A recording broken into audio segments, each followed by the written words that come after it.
Boa tarde aos irmãos, prazer estarmos juntos mais esse domingo. Quero convidar vocês para a abertura das vossas Bíblias no livro de Lucas, capítulo de número 8, verso de 41 a 56. Quem tem alguma memória vai lembrar que esse episódio que nós vamos ler é o mesmo que nós tratamos no domingo anterior.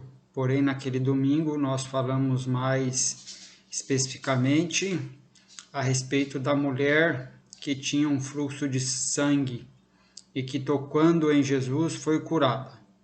Hoje nós vamos falar mais do personagem coadjuvante desse episódio, Jairo, o administrador, o príncipe, o líder da sinagoga. Então, abra lá sua Bíblia no livro de Lucas, capítulo de número 8, verso 41 a 56. Eu vou ler agora essa passagem.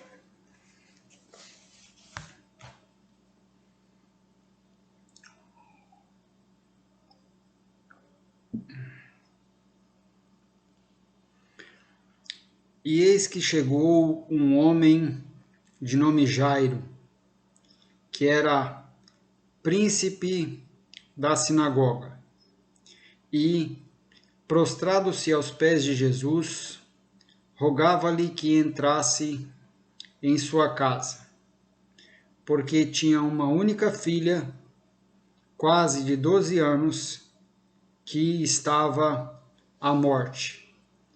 E, indo ele, Jesus, apertava-o a multidão. E uma mulher que tinha um fluxo de sangue havia 12 anos, e gastara com os médicos todos os seus haveres, e por nenhum pudera ser curada. Chegando por detrás dele, tocou na orla do seu vestido, e logo estancou o fluxo do seu sangue. E disse Jesus: Quem é que me tocou? E, negando todos, disse Pedro e os que estavam com ele: Mestre, a multidão te aperta e te oprime, e dizes: Quem é que me tocou? E disse Jesus: Alguém me tocou, porque bem conheci que de mim saiu virtude.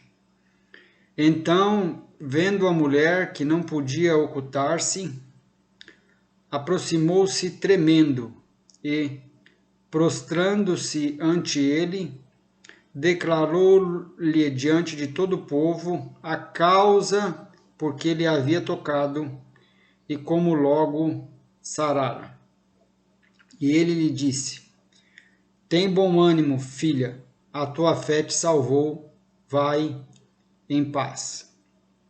Estando ele ainda falando, chegou um dos príncipes da sinagoga, dizendo para Jairo: A tua filha já está morta, não incomodes o mestre.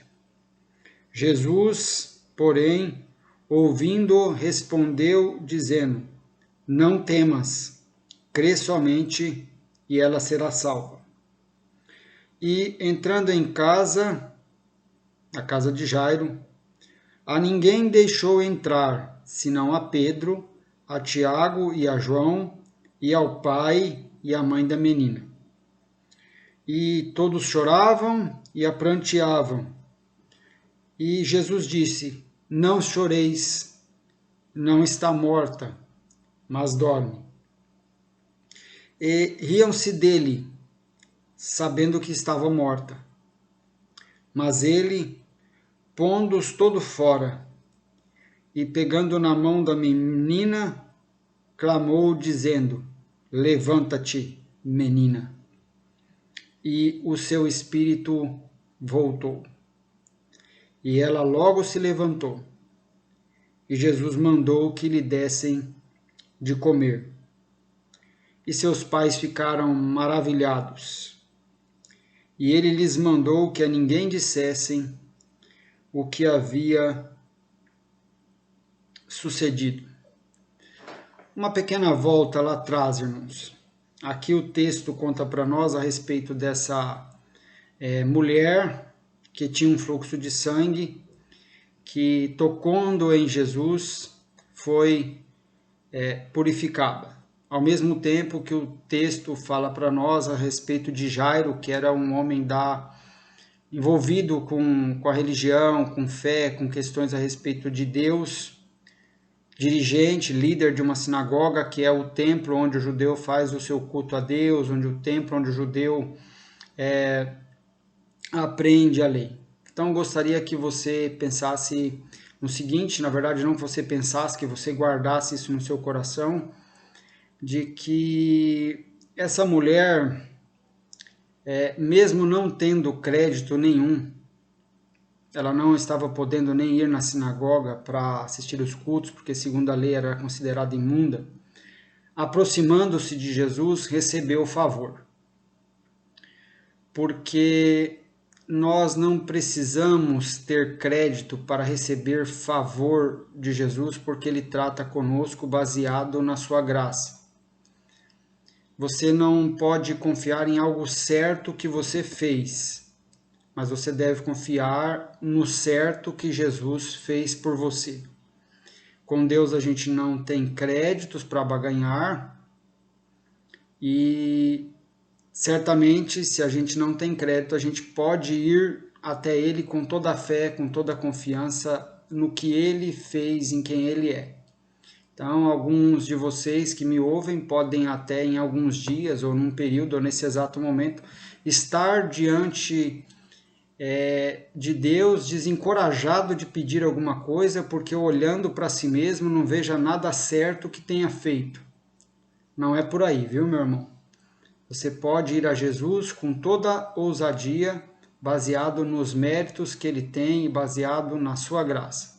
Então, independente de quem você é, se você é, nessa ocasião, a semelhança da mulher imunda, ou você é o líder da sinagoga, envolvido com o culto, envolvido com o estudo da lei, independente de quem você é, você vai a Jesus sempre pela fé na sua graça, nunca confiado no certo que você fez, mas confiado no certo que Ele fez por você.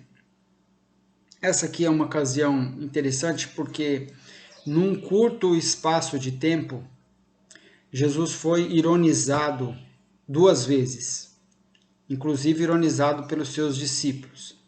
A primeira vez é que quando ele pergunta quem me tocou, os discípulos dizem assim, em outras palavras, parafraseando, mestre, o senhor tá louco? Que sentido faz o senhor perguntar quem me tocou? Não está vendo que todo mundo te aperta, que tem gente esbarrando em você, te comprimindo de todos os lados? Como é que você quer identificar aqui quem te tocou? Significa que para Jesus tem diferença se a gente empurra ele ou se a gente toca nele com fé. Nessa ocasião ele foi ironizado. Depois, lá na frente, quando ele chega na casa dessa família, e aí ele diz que a menina está dormindo, e a menina está morta. E aí o que acontece? Todo mundo ri dele, e de novo ele lida com oposição. A questão é que às vezes a gente pensa que porque a gente está fazendo algo certo, ou a gente está dizendo algo que é a verdade, a gente não vai lidar com oposição. Mas vai, assim como Jesus lidou. A vantagem é que se você está fazendo algo certo ou falando alguma coisa que é verdade, você tem condições melhores de lidar com a oposição, porque você está do lado da verdade. Então, para além dessas observações, eu queria agora já falar com vocês a respeito de Jairo. Em Israel, naquela época, questões relacionadas à fé, a um relacionamento com Deus, a lei e a culto não eram questões de segunda ordem, eram questões de primeira importância. Na nossa cultura, questões de fé, de relacionamento com Deus, de lei, da lei de Deus, da vontade de Deus, do que é certo, são questões de segunda importância na nossa cultura. Mas em Israel isso é assunto de primeira importância. Não havia dúvida entre a maioria dos judeus, eu estou falando de modo geral, de que existe um único Deus, que esse Deus ele é digno de toda a adoração. A adoração envolve a dedicação da nossa vida a Ele, a nossa obediência à sua lei, e de que esse Deus revelou a sua vontade na sua lei que outrora ele entregou a Moisés. Essa é uma crença quase que unânime no território de Israel. Onde que eles erravam? Eles erravam quando eles se julgavam capazes de obedecer à lei, para acertar com Deus as contas. Traduzindo melhor, eles estavam certos nessas questões, há um só Deus, há um jeito certo de viver que foi expresso na lei de Deus. Mas ao pensar que eles poderiam cumprir a lei, obedecer a lei e assim ficar assim com créditos com Deus, acertar as contas com Deus, eles erravam. Porque a lei afirmava, na própria lei, no livro, por exemplo, de Salmos, em Provérbios, a própria lei já diz que não há um justo, nenhum sequer. E no livro de Salmos você acharia escrito que todos pecaram também. Quando Paulo cita que todos pecaram em Romanos, é de Salmos que ele está tirando essa situação. E a lei também mostrava os pecados deles. Então, a lei que Deus deu sempre mostra que nós somos condenáveis. Não há como ser salvo, acertar as contas com Deus, ter paz com Deus pela obediência da lei. A lei sempre nos mostra condenáveis. E ela mostra que nós precisamos de um Salvador. E a lei prometia a chegada desse Salvador. E esse Salvador veio, é Cristo Salvador, para nos livrar da condenação da lei, para nos livrar da penalidade dos nossos pecados. E ele fez isso em duas frentes. Primeiro, ele cumpriu toda a lei. E segundo, ele recebeu a punição da lei em nosso lugar após cumprir toda a lei. É como um condutor de carro que nunca cometeu um único erro de pilotagem. E mesmo assim tenha pago todas as multas que os outros cometeram. Então ele cumpriu a lei duas vezes. Cumpriu a lei fazendo tudo o que a lei diz e cumpriu a lei ao sofrer a penalidade da lei em nosso lugar. Cumpriu a lei duas vezes. A lei foi cumprida duas vezes. Primeiro ele obedecendo toda ela, depois recebendo a penalidade da lei. A lei de Deus se fez cumprir em Cristo de dois modos diferentes. A lei era estudada também na sinagoga.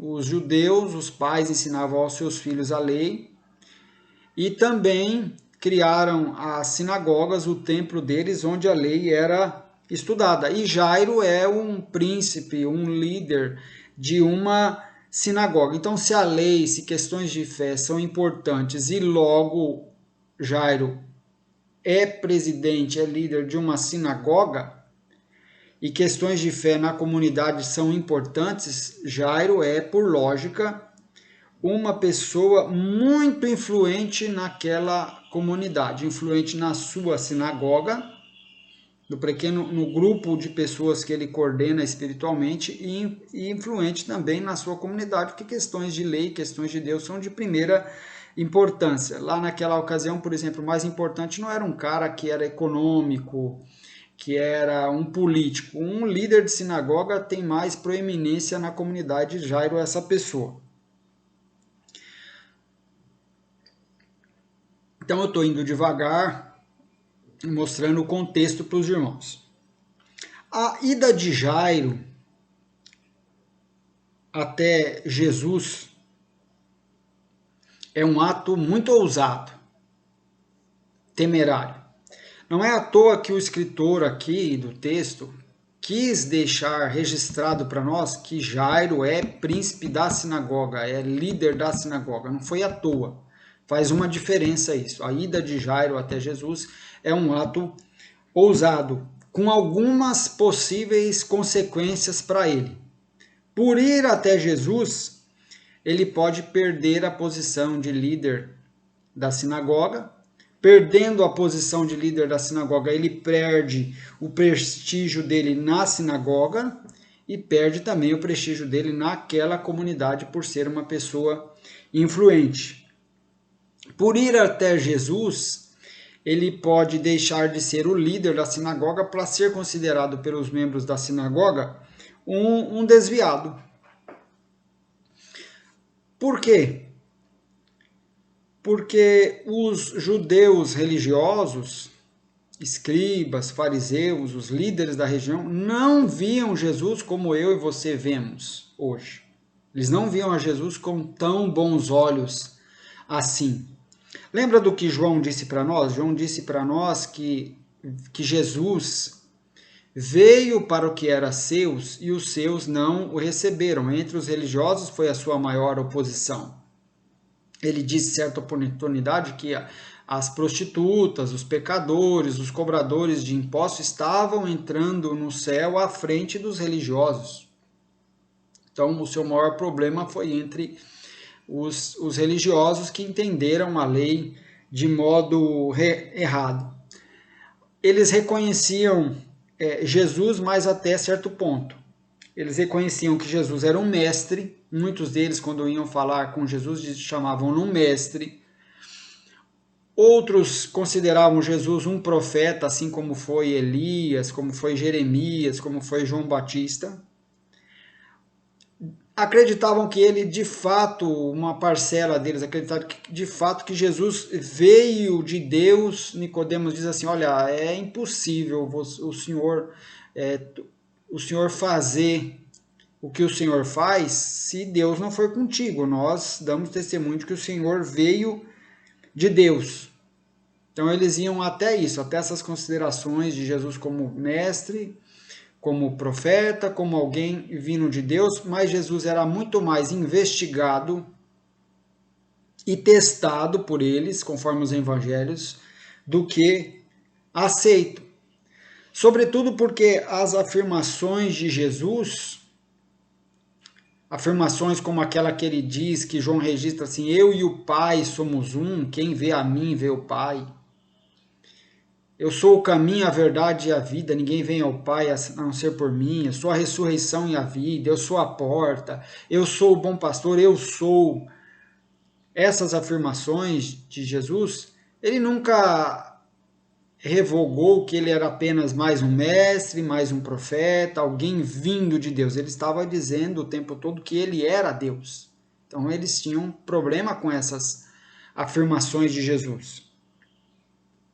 E alguns atos de Jesus também eram complicados para eles. Por exemplo, quando Jesus diz para um homem paralítico, antes de curar aquele homem, diz para aquele homem, ó, estão perdoados os teus pecados.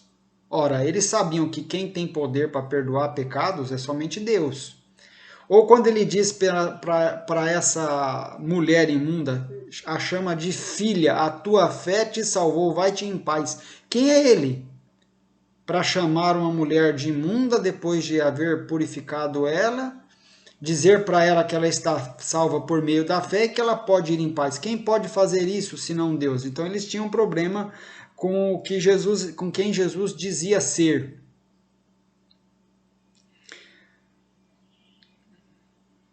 Eles tinham que considerar que o que Jesus revogava não era apenas ser um mestre, ou ser um profeta, ou ser alguém vindo de Deus. Jesus afirmava e é Deus encarnado que veio nos salvar. Para eles, Jesus era independente demais, porque Jesus tinha a sua própria interpretação da lei, Jesus não submeteu a sua interpretação da lei à tradição da sinagoga, dos religiosos. Ele ensinava a lei e dizia, ó, eles dizem para vocês assim, mas eu, porém, vos digo. Um líder independente da religião da época, das sinagogas, dos fariseus, dos escribas. E quando chegavam para ele e falavam, olha, com que autoridade você faz isso? Quem é que te deu autoridade? Ele não respondia nada. Então, Jairo tem esse problema de ir até Jesus, porque ele é o líder da sinagoga e Jesus não é bem visto sobre os religiosos, ele tem coisas a perder. Mas a filha de Jairo está à morte, e diz um pregador que antes da gente ser qualquer coisa, a gente é pai. E Jairo vai. Um judeu religioso sabia que se prostrar diante de um homem é cometer idolatria. Lembra lá no livro de Daniel que Sadraque, Mesaque e Abidnego se recusaram a se prostrar diante de Nabucodonosor? Preferiram morrer, se necessário fosse, do que se prostrar diante de um homem, porque se prostrar diante de um homem para um judeu religioso é um ato explícito de rebeldia contra Deus, de idolatria. Mas o primeiro versículo desse texto diz para nós que Jairo, quando se encontrou diante de Jesus, Jairo se prostrou. Aí que está o problema. Se Jairo apenas pedisse que Jesus fosse até sua casa curar sua filha, se ele reconhecesse apenas Jesus como alguém capaz de realizar milagres porque vem de Deus, seria suportável para os membros da sinagoga. Mas ele foi longe demais. Ele foi onde se tem que ir mesmo. Ele se prostrou diante de Jesus, assim como se prostrou diante de Jesus a mulher imunda. Então, quando nós recebemos a revelação de que Jesus não é apenas um mestre, que Jesus não é um profeta, que Jesus não é apenas alguém vindo de Deus que faz milagres, que abre portas, que arranja emprego, que resolve a vida da gente, quando a gente nosso entendimento é renovado para não ter Jesus apenas como alguém assim, como um mestre, um profeta, alguém que resolve os problemas. Quando a gente, pelo Espírito de Deus, recebe a revelação de quem Deus é em Cristo, de que Jesus é Deus encarnado que veio nos salvar. O que nos resta fazer é nos prostrar diante dele, como Jairo fez, como essa mulher fez, e reconhecer o seu senhorio, entregar a nossa vida diante dele prostrado, porque entendemos que ele é Deus encarnado que veio nos salvar. Não é alguém que vai resolver nosso problema, ele é Deus, ele é digno da dedicação da nossa vida. Ou se nós não fazemos isso, nós somos explicitamente rebeldes, se já sabemos quem Jesus é. Agora, nem todos que recebem a revelação do Evangelho de quem Jesus é, têm a coragem de romper com a tradição como Jairo rompeu. Porque ele está rompendo com a sinagoga. Ele está dizendo, ó, Jesus não é apenas um mestre, um profeta, alguém vindo de Deus. Jesus é Deus, eu me prostro diante dele como um homem se prostra diante de Deus. Nem todo mundo tem coragem de perder a sua posição de privilégio ao saber quem Jesus é. Por quê? Porque muitas vezes a gente ama mais o apreço da família, o apreço da nossa sinagoga, o apreço de uns irmãos, do que ter o apreço de Cristo. Então, esse é um desafio para você. Você soube quem Jesus é e está preso com o pessoal de uma sinagoga aí, com uma tradição familiar, com uma religião que você herdou dos pais. O que você vai fazer? Você vai ter a coragem de Jairo de romper porque você sabe quem Jesus é, ou você vai ficar comportado, confinado na sinagoga, mesmo você sabendo que aquelas pessoas, infelizmente, não descobriram quem Jesus é, e você recebeu a revelação do Espírito Santo em você de que Ele é Deus, é teu Salvador, que veio cumprir a lei por você e receber a penalidade da lei que você merecia. E é admirável observar que Jesus, ali, despido da sua glória divina, em forma humana, assim como eu estou em forma humana, Jesus assim ali estava em forma humana, sem fazer uso da força, sem fazer uso da violência, sem dizer uma palavra sequer. Ele não chegou a dizer para Jairo, ó Jairo, se prostre diante de mim que eu sou Deus, sem dizer nada. Ele fez cair voluntariamente prostrado diante dele o chefe da sinagoga, o líder da sinagoga, assim como fez cair diante dele a mulher imunda, sem uso da força, sem uso da violência, sem dizer uma palavra sequer, porque quando a gente vê quem Jesus é, a gente se prostra voluntariamente diante dele. E você ouvindo o Evangelho pode fazer isso aí no seu coração hoje, se prostrar diante dele como teu único e suficiente Salvador e Senhor da tua vida, porque você sabe agora quem ele é. Ele é o Cristo, o Filho do Deus vivo, o Salvador, o Deus único. Romanos capítulo 14, verso 11, diz o seguinte: porque está escrito, como eu vivo, diz o Senhor, que todo joelho se dobrará a mim e toda língua confessará a Deus. Então chegará o dia na história de que todo joelho na terra, no céu, embaixo da terra se dobrará e confessará que Jesus é o Senhor. Mas hoje, ao ouvir o Evangelho, você faz isso voluntariamente para a salvação, entregando a sua vida a Cristo como Senhor.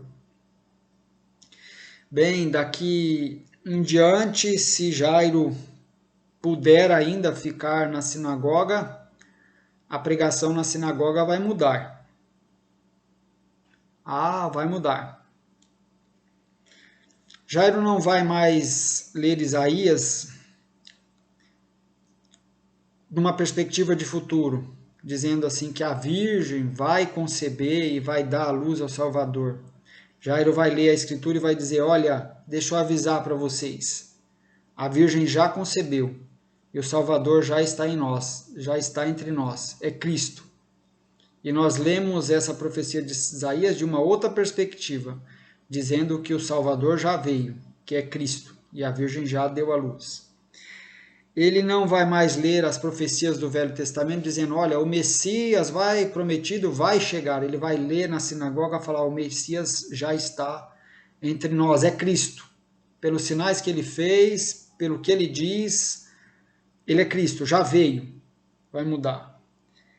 E Jairo ter adorado a Cristo prostrado não era idolatria, era ser fiel a Deus e ser fiel à sua revelação. A questão quem é Cristo é muito importante, ela é primordial na vida de todo homem. Quem é Cristo para você? É só um profeta mesmo? É um mestre, ensinou coisas assim maravilhosas? Ele é alguém que faz milagres, como faz milagres outras pessoas que dizem também? Ou você chegou na conclusão de Pedro, quando Jesus pergunta para os discípulos, quem dizeis que eu sou? Aí cada um diz uma coisa. Aí Pedro, por revelação de Deus, diz, tu és o Cristo, o Filho do Deus vivo. Foi isso que eu penso que Jairo viu, que estava diante dele, não alguém que podia curar a filha dele apenas, ele estava diante de Deus. Diante de Deus a gente se prostra. E aí você pode pensar assim, mas se eu tivesse diante de Jesus aqui, se eu tivesse vivido naquela época, visto as coisas que ele fez, as coisas que ele falou, se ele tivesse ressuscitado uma filha minha, me curado de uma doença incurada, eu também me prostraria diante dele. O que falta para mim é ter vivido naquela época. Eu quero dizer para você que quando você ouve o Evangelho, Cristo está diante de você. que quando você ouve o Evangelho, esse anúncio de boas novas de perdão de pecados, de que veio o Salvador, cumpriu a lei no seu lugar, recebeu a punição da lei em seu lugar, você está diante de Cristo. Diante de Cristo, como Jairo estava, como a mulher imunda estava, diante de Cristo que você está. O profeta Isaías diz assim que quando a pregação é feita, logo em seguida pergunta, a quem se manifestou o braço do Senhor? Quando o evangelho é falado, Deus estende o seu braço para você segurar nele e ele te salvar pela graça, pelo amor, sem que você tenha nenhum mérito. Você pode ser a mulher imunda, ou você pode ser o chefe da sinagoga, ou você pode ser um padre, pode ter o título de um pastor e nunca ter se convertido, ser um membro de igreja, ele estende a mão para você. Romanos capítulo 10, versos 6 a 9.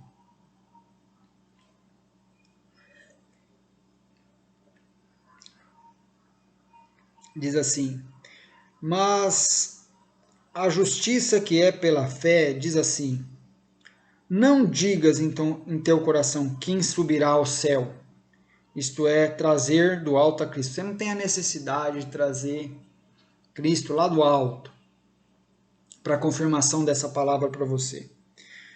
Ou quem descerá ao abismo? Abismo aqui é o lugar da morte.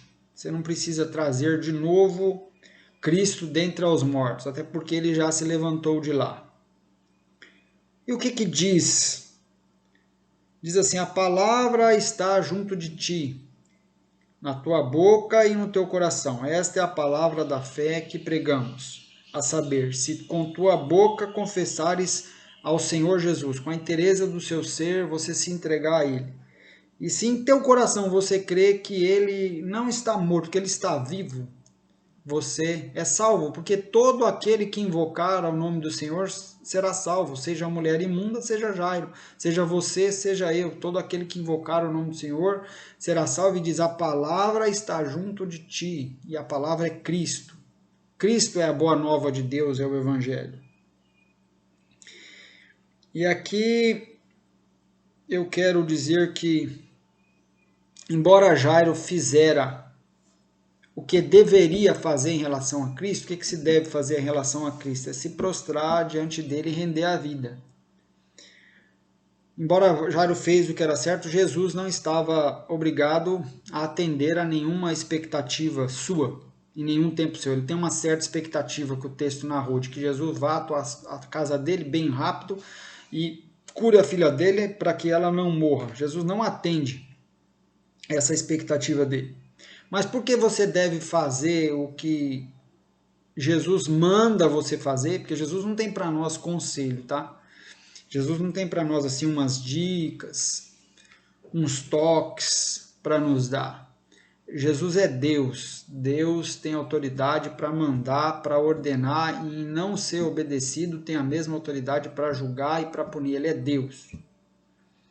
Por que você deve fazer o que Jesus manda se ele não faz sempre o que nós pedimos? Não é a relação de igualdade com Jesus que nós temos. Eu estou obrigado a fazer o que ele manda, mas ele não está obrigado a fazer o que eu peço. Por quê? Porque ele é digno da nossa obediência. Porque ele é Deus. E porque ele nos ama.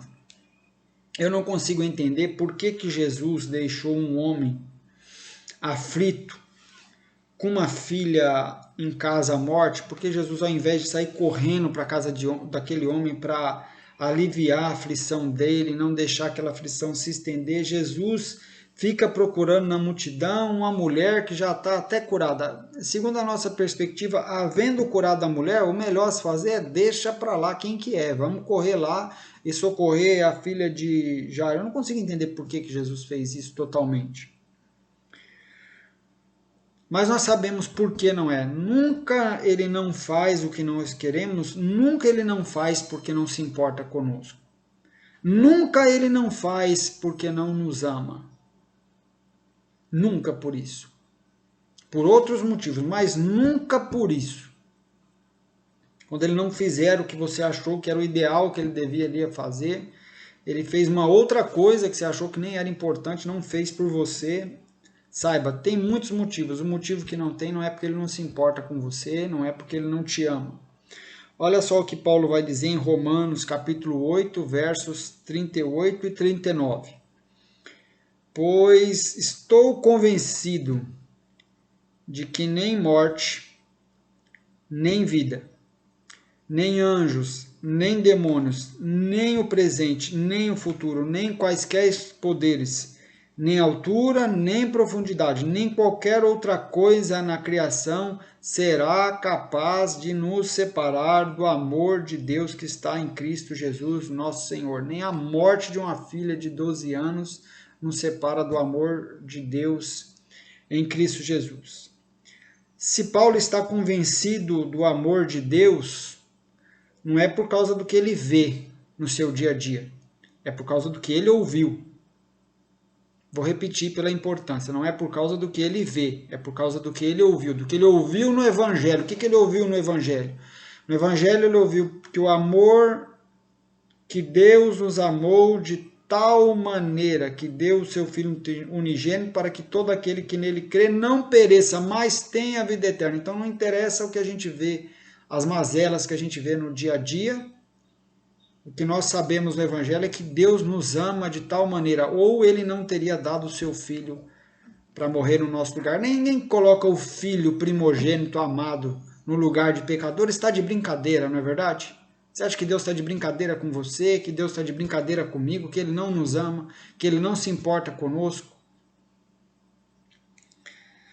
Se Paulo tem certeza do amor de Deus, não é por causa do que ele vê, é por causa do que ele sabe que aconteceu na cruz, onde o justo foi colocado no lugar dos injustos, onde a maldição da lei caiu sobre um homem inocente, onde o Deus imortal se fez humano para morrer no nosso lugar.